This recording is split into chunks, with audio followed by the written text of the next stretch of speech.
Wabarakatuh. Halo guys, kembali lagi di channel YouTube OSIS SMA Negeri 1 Kejabung pada konten ngeriwis, ngobrol nilai psikosis. Perkenalkan, saya Alia Sekar Wituhayu sebagai moderator pada episode kali ini. Dan di sini saya ditemani oleh seorang narasumber. Beliau sebagai guru legend di SMA Negeri 1 Kejabung. Yuk langsung saja kita perkenalan. Silakan Pak, mungkin bisa memperkenalkan diri terlebih dahulu. Baik, terima kasih atas waktunya pada teman-teman OSIS SMA Negeri Kejabung. Perkenalkan, nama saya Dr. Agustus SPD, guru seni budaya di SMA Negeri 1 Kejabung. Kalau boleh tahu alamatnya di mana ya Pak? Saya beralamat di RT 2 RW 4 Kelurahan Bancar, Purbalingga. Asli situ atau pindahan? Saya asli Purbalingga. Sudah berapa tahun mengajar di SMA Negeri 1 Kejabung? Saya mengajar di SMA Kejabung sudah memasuki tahun ke-24 berjalan. Jadi Ya, 24 tahun lebih ya, cukup lama. Oh ya kan kemarin tanggal 16 Mei SMA Negeri 1 Kejabung ulang tahun. Ya. Nah, kalau boleh tahu ceritakan sedikit tentang sejarah SMA Negeri 1 Kejabung. Baik, jadi kalau kita hendak memahami tentang sejarah SMA Negeri Kejabung, kebetulan saya menjadi salah satu guru yang diberi kesempatan untuk mengalami, merasakan perjalanan SMA Negeri Kejabung. Jadi saya boleh menjadi ceritakan tentang sejarah ini. Jadi ceritanya begini, agak panjang nih. Ini ya Mbak Alia, dulu itu asal mula nama SMA Kejabung itu berawal dari satu momen yang sangat bersejarah. Jadi pada sekitar bulan Mei tahun 1995, Kepala SMA Negeri 2 Purbalingga pada saat itu, namanya Bapak Nuryo Adam, beliau sudah almarhum, sudah berpulang. Pada saat itu ketika beliau sedang bekerja di sekolah, masih lembur istilahnya begitu, tiba-tiba telepon sekolah SMA 2 itu mendapatkan telepon berdering. Lalu diangkat oleh beliau karena guru-guru sudah pulang, pegawai itu sudah pulang, maka diangkat telepon itu oleh beliau. Ketika diangkat, halo selamat sore, ini dari Dinas Provinsi, Dinas Pendidikan dan Kebudayaan Provinsi Jawa Tengah. Tolong, ini SMA Negeri 2 Purbalingga ya? Iya betul, bagaimana Pak? Tolong SMA Negeri 2 segera membuka pendaftaran calon siswa baru untuk SMA Negeri 1 Kejabung. Kemudian beliau, Pak Nuryo, loh ini SMA 2 Pak, mohon maaf. Ya, kami minta tolong kepada Bapak selaku kepala sekolah untuk segera membuka pendaftaran siswa baru untuk SMA Negeri Kejabung. Nah, terus gimana ini? Ya pokoknya Pak buka dulu pendaftaran. Nanti sementara akan kami bahas lebih lanjut. Begitu kira-kira telepon dari Dinas Pendidikan dan Kebudayaan Provinsi Jawa Tengah pada saat itu. Selang beberapa waktu kemudian Pak Nuryo mengadakan rapat koordinasi dengan guru-guru tentang telepon tadi. Akhirnya melibatkan komite, Dewan Guru, membahas tentang perintah dari provinsi itu. Nah, dibukalah pendaftaran. Jadi memang betul siswa-siswa kita yang pertama yang masuk pada tahun pelajaran 95-96 itu kebanyakan siswanya dari daerah Putrasari, dari Kemangkon, dari Kalimana, dari Purbalingga, dari Kejabung, Kaligodang dan sekitarnya. Jadi tidak murni dari Kejabung. Itu awalnya seperti itu. Itu sampai perjalanan sekarang, akhirnya saat itu kan belum ada sekolahnya. Nah, ketika dipandangan komite, kemudian menyusul dari Dinas Pendidikan juga rupanya sudah ditelepon oleh provinsi bahwa sudah memerintahkan kepada kepala SMA 2 Purbalingga pada itu untuk membuka pendaftaran. Lalu Dinas Pendidikan Kebudayaan Kabupaten Purbalingga menindaklanjuti dengan dulu namanya Kantor Agraria, sekarang BPN, Badan Pertanahan Nasional. Nah, akhirnya dirembuk untuk mencari lahan bagi SMA Jobong, dan prosesnya nggak gampang. Dicari di Kejobong, di sana tidak ada. Ada yang di lapangan pabrik itu ya, di Pangempon, ternyata itu miliknya dinas dinas perkebunan, tidak diperkenankan. Nah akhirnya dicari ketemulah lahan di Desa Gumiwang ini.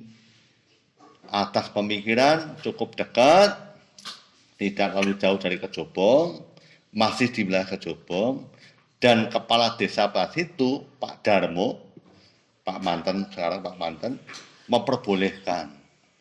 Tetapi diukur masih kurang. Maka ditambahkan tanah milik warga Gumiwang. Nah, tanah ini ibaratnya dibeli oleh pemerintah, diganti ditukar guling dengan yang ada di Kedung Jati, Bukateja. Jadi hari ini Bengkok Kelurahan Desa Gumiwang ini berada di Kedung Jati dengan beberapa tanah milik warga yang dijadikan sekolah ini. Sejarahnya seperti itu dibangun. Mulai tahun pelajaran 1995 itu dibangun. Siswa yang diterima saat itu awal 2 kelas. Ikut belajar nginduk di SMA 2. Jadi dulu kan pelajarannya sistemnya 1 bulan. Pelajarannya nggak sampai seperti kita, tengah 4 bukan. Tapi jam 1 kurang 4, siswa pulang. Nah, pada siang hari jam 1, siswa SMA Jobong masuk. Sampai jam setengah 6 sore. Nah, kata itu berjalan sambil di sini dibangun sekolahan. Tahun 97 awal, sekolah sudah jadi, ada 4 ruang kelas yang berada di bawah sana, ada sederetan ruang kantor, ini ada ruang kepala sekolah, ada ruang TU, kemudian ada perpustakaan, dan ada ruang lab IPA dulu, belum ada lab kimia, lab IPA 1. Jadi lab IPA, kantor, perpus, 4 ruang kelas. Itu yang pertama kali dibangun oleh pemerintah. Namanya masih Unit Gedung Baru SMA Negeri 1 Jobong, jadi UGB. Nah, disitulah ini selesai dibangun. Di sana anak dipindahkan ke sini. Itu di awal tahun 97. Sudah menerima ada 4 kelas itu. Kelas yang dulu bukan kelas 10, namanya kelas 1, kelas 2, yang kelas 2 sudah 2 kelas, kelas 1 2 kelas, jadi 4 kelas. Masuk di kelas yang baru itu. Nah itu dulu gurunya baru sedikit, yang kemarin saya dalam upacara berikan sampean, guru yang mendapatkan SK mengajari Pak Jobong yang alami sekolah sore di SMA 2, baru ada 6 guru yang definitif. Nah setelah tahun 97, pemerintah ngedrop lagi, ada 13 PNS, 11 guru, 2 orang TU, termasuk saya di dalamnya. Ini udah di sini. Tahun ketiga kita menerima pendaftaran, jumlahnya meningkat, jadi 4 kelas. Kan tidak ada kelasnya, kan baru 4 kelas itu. Jadi kelas yang 4 kelas itu, ngendong di ruang TU 1 kelas, di perpus 1 kelas, di lab kimia 1 kelas, di ruang kepala sekolah itu yang sekarang itu 1 kelas. Karena belum ada ruangannya. Nah, melalui komite yang ada, sudah dibangun kelas. Kelas yang di ujung sana itu 10 IPS 1, nah itu dibangun yang pertama. Sebelahnya yang ada panggungnya itu dibangun lagi. Mulai mipil. Berkembang terus ke sini. Nah, kepala sekolahnya dari Pak Nuryo, kemudian ada kepala sekolah yang baru. Pak Sukarman, masih hidup beliau, sudah pensiun. Itu di sini menjabat 2 tahun. Pak Harman 2 tahun datang ke sekolah baru perempuan. Namanya Bujiah Palupi Prihantarti. Di era beliau ini sekolah maju sekali. Dari sekolah tipe C, lewat bimbingan dari PPGT Bandung, kita jadi dibimbing oleh PPGT Bandung, akhirnya meningkat jadi sekolah kategori A. Diakhiri kemudian dengan prestasinya yang semakin meningkat di bidang akademis, diraihlah predikat Sekolah Sehat Nasional tahun 2004 di eranya Bujiah itu. Nah, Bu Cia ini 7 tahun, prestasinya terus meningkat. Diganti kemudian berikutnya kemudian Pak Sukirto, SPD, MSI. Pak Sukirto ini 4 tahun. Dengan gagasan adiwiyata pada awal mulanya beliau Pak Kirto. Sekarang Pak Kirto menjabat sebagai Sekretaris Dinas Lingkungan Hidup Kabupaten Purbalingga. Jadi beliau yang menggagas tentang sekolah adiwiyata. Nah, setelah Pak Kirto selesai sampai tahun 2011, kemudian diganti kepala baru Pak Anjar Suwanto. Pak Anjar memimpin, terjadi proses pembangunan semuanya lagi, kelas semakin dilengkapi, ada lab fisika, ada lab biologi, ada lab kom, ada ruang guru. Tetapi kelas ini zamannya Pak Anjar, perubahan pembangunannya pesat sekali. Nah, akhirnya Pak Anjar selesai, 4 tahun kepemimpinan diganti Pak Mukhlasin. Nah, di era beliau prestasi akademik kita menonjol kali. Sampai di kegiatan ujian nasional, siswa kita mampu bersaing dalam soal perolehan nilai. Fisika kita menjadi peringkat 1 pada era Pak Mukhlasin. Kemudian biologi juga kemudian meningkat. Kemudian geografi juga meningkat dan seperti itu. Nah, Pak Lali sudah menjabat sini, diraihlah sekolah adiwiyata nasional di era Pak Mukhlasin itu. Kemudian Pak Mukhlasin selesai, Pak Bambang Yuniarto ini yang menggantikan datang sini, terjadi lagi paradigma yang baru, konsep-konsep yang baru karena Pak Bambang masih muda dengan berbagai program-program yang sedang digalakan oleh beliau. Ya, kita hendak mengarah sampai itu perjalanan singkatnya seperti itu. Jadi saya kebetulan 24 tahun menjadi bagian dari perjalanan sekolah ini. Ya. Kalau dulu-dulu di SMA Negeri 1 Kejabung itu gimana? Misal kalau ada ulang tahun SMA, di sini ada acara tasyakuran atau apa? Kalau dulu kan zaman era Pak Kirto tadi ya, sudah dipastikan memang tanggal 16 Mei. Mengapa 16 Mei? Karena tanggal itu adalah tanggal SK penegrian sekolah. Jadi begini, sekolah itu berdiri kan 95-96. Sudah ada 2 kelas. Lanjut 96-97 tahun kedua. Ada 2 kelas dan 4 kelas. Tapi kan belum bisa dianggap sehat sebagai sekolah yang berjalan normal. Urung karuan berjalan gitu. Setelah tahun ketiga menerima pasal itu sudah dinyatakan resmi sebagai sekolah yang berdiri, maka keluarlah SK penegrian tanggal 16 Mei tahun 97 itu. Nah, itu zaman era Pak itu sudah diputuskan sebagai hari ulang tahun sekolah. Nah, saat itu ya tentu bentuk perayaannya ya tidak seperti sekarang ini kan, memang zaman itu kan belum seperti zaman sekarang. Ya sudah ada kegiatan lomba-lomba siswa, lomba-lomba guru, ada kegiatan masing-masing eskul ya. Cuma ya memang berbeda situasi. Tapi saya pikir ya di semua sekolah yang memperingati semua. Cuma di era Bujiah ya waktu itu belum terkonsentrasi di ulang tahun sekolah karena belum begitu lama kan. Tapi kalau di era Pak Kirto, Pak Anjar, Pak Mukhlasin, Pak Bambang itu sudah terus dimeriahkan dan tahun ini memang mungkin yang paling banyak kegiatan gitu. Begitu. Kayak tadi kan kata Pak Agus dulu SMA Negeri 1 Kejabung ini berakreditasi C. Nah, sekarang sudah berakreditasi A. Ya. Itu sejak kapan Pak dan bagaimana asalnya dan dari berakreditasi C sampai berakreditasi A? Ya, jadi begini.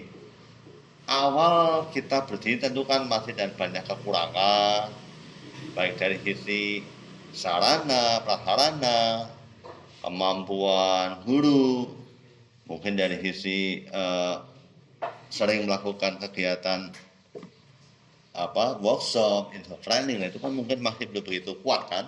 Nah, sejak kita didampingi oleh PPGT Bandung, itu pelangnya masih di depan, kita itu masih berkategori C saat itu, tahun 2002 kalau nggak salah. Kan kategori kelas C itu karena memang masih miskin prestasi. Jadi diukur nilainya itu dapatnya C saja. Nah, seiring dibina oleh PPGT Bandung yang ditugaskan oleh pemerintah, mendampingi kita itu diadakan kegiatan pendampingan, pelatihan guru, bagaimana guru diberi motivasi agar semangat, hingga akhirnya prestasi akademis meningkat. Prestasi non akademis meningkat. Nah, secara signifikan. Makanya langsung melompat tahun 2004 kan 2004 swasta nasional itu kan sebuah prestasi zaman itu. Dan biayanya tidak sedikit. Prosesnya juga panjang. SMA Jogong menjadi satu-satunya sekolah di Purbalingga yang mendapatkan sekolah nasional, maka meningkat akreditasinya menjadi predikatnya dari sekolah C menjadi sekolah A. Dan Burjiah saat itu diminta menjadi semacam apa ya namanya, semacam rujukan contoh. Burjiah diajak PPGT Bandung ke Martapura Kalimantan Selatan untuk menjadi testimoni lah. Ini loh sekolah yang kami bina dari tipe C menjadi tipe A. Ini sama Jogong ini kepala sekolahnya itu.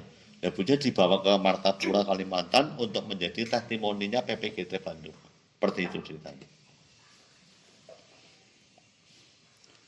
Hal apa yang menjadikan SMA Negeri 1 Kejabung mendapat predikat sekolah adiwiyata tingkat nasional? Jadi begini, kalau kita berbicara mengenai sekolah adiwiyata nasional, itu kan sekolah yang berorientasi memiliki pemikiran tentang budaya lingkungan. Jadi artinya ya sampel saja lah. Sekolah kita ini banyak pohon. Secara biologi kan pohon itu kan menghasilkan oksigen. Nah, semakin banyak pohon ini kan berarti sekolah lingkungannya sehat. Secara lingkungan loh, bersih, sehat, oksigennya bagus. Nah, kita kebetulan pada saat itu, kita memang pohon banyak sekali. Dan budaya yang lain, bagaimana daun-daun dari pohon itu yang diolah menjadi pupuk, bukan sekedar dibakar lah. Kita membudayakan itu pada warga sekolah, ya siswa, ya guru, ya semuanya itu budayanya cinta dan lingkungan. Nah, perolehan sekolah adiwiyata nasional itu di tahun 2015, kebetulan saya yang menggawangi, saya menjadi bagian dari tim adiwiyata dan Pak Heru dan guru-guru semuanya juga terlibat. Saat itu ya memang ada semacam kuesioner, kolom-kolom penilaian. Lah, saya mengisi memang yang ada di sini ada semua. Pohon, sanitasi, air bersih, pemanfaatan air, pemanfaatan sampah, bagaimana. Saya tulis semua. Dan ternyata nilai kita dianggap oleh Dinas Lingkungan Hidup Kabupaten layak maju ke tingkat provinsi. Lah, kita diajukan oleh DLH Kabupaten ke provinsi. Tim provinsi saat itu datang ke sini tahun 2015. Ngecek apa benar ini nilainya SMA Jogong seperti ini di dalam format penilaian adiwiyata. Dicek ke sini, tim datang ada 6 orang nggak salah. Cek semua, oh ya betul. Malah ini sudah bisa diajukan tingkat nasional oleh provinsi mewakili Jawa Tengah. Di samping ada sekolah yang lain. Nah, kita diajukan ke provinsi oleh DLH Jawa Tengah. Dan diajukan tim dari Jakarta datang ke sini. Ngecek, benar nggak ini? Provinsi Jawa Tengah mencantumkan nama SMA Jogong sebagai calon sekolah adiwiyata nasional. Datang tim dari Jakarta. Dicek ke sini sampai maghrib saat itu. Saya juga mendampingi sampai maghrib bersama teman-teman guru, pak sekolah, teman-teman OSIS juga saat itu lah. Didampingi, dicek semua. Ternyata betul. Nilai kita memang sudah bisa dianggap sebagai sekolah adiwiyata nasional.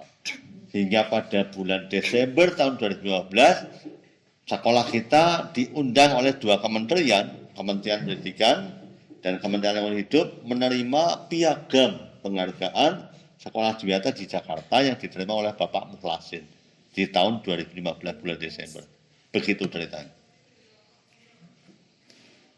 Suka duka waktu mengajar di SMA Negeri 1 Kejabung menurut Pak Kadus? Waduh, kalau saya berbiasa duka ini nangis kayaknya. Nangsnya begini nih. Saya dari awal kebetulan saya dan istri masih bujangan. Rumah saya Bancar. Mohon maaf pada saat tahun-tahun itu di tahun 97 awal kami kan guru-guru banyak dari Purbalingga. Di sini tidak ada angkutan. Saya harus naik angkutan dari jembatan Bancar itu Kelawing, ngadang itu jam 6. Nanti angkutannya jalan sampai Kaligondang, nanti ada kambing masuk, ada bakul apa masuk dalam satu mobil. Ya kalau kambingnya pakai pempes, nantinya nggak pakai pempes, kadang ambilnya buang kotoran di situ, waduh repot banget. Ibu-ibu itu lah udah nanti sampai sini. Kalau kami telat angkutan, kami nggak bisa berangkat karena jarang banget angkutan. Nah itu salah satu dukanya ya. Duka yang lain kebetulan di Tanah Gembyang ini tanahnya agak jauh dari sumber air. Jadi kita dibangunkan sumur oleh pemerintah di tahun 95, tapi kedalamannya itu sampai 25 meter. Jadi untuk menimba air itu kadang dapat sedikit. Kalau kemarau nggak ada airnya. Itu hal yang sangat sulit.